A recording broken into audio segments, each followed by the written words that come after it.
Patriotism is a beautiful thing, but around the world it's being used as a camouflage.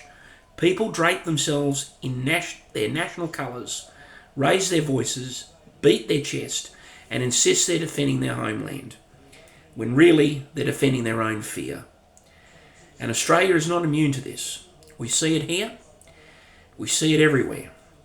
A quiet, steady shift from loving your country to using your country as a shield, a weapon, and a wall.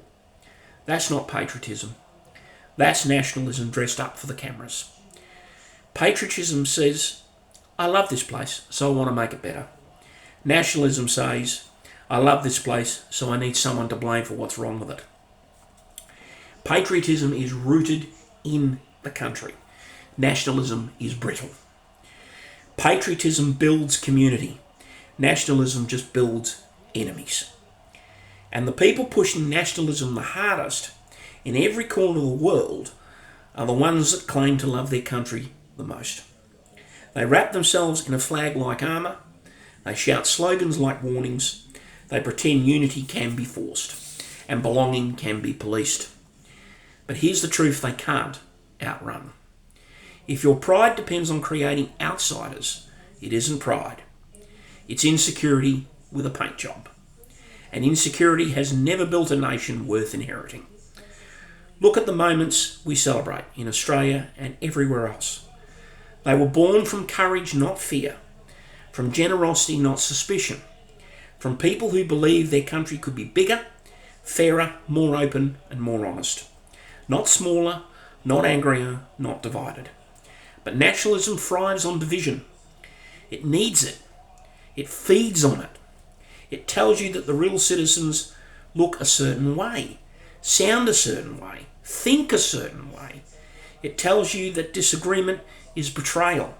It tells you that love of country must be loud, aggressive, exclusive. And that's how nations shrink. Not with collapse, but with narrowing. So let's be clear to Australians and to anyone watching from beyond our shores. Loving your country does not require hating someone else. Loving your country does not require rewriting its history. Loving your country does not require fear, suspicion, or rage. Real patriotism is quieter, stronger, more grounded. It's the neighbour who checks in during a storm.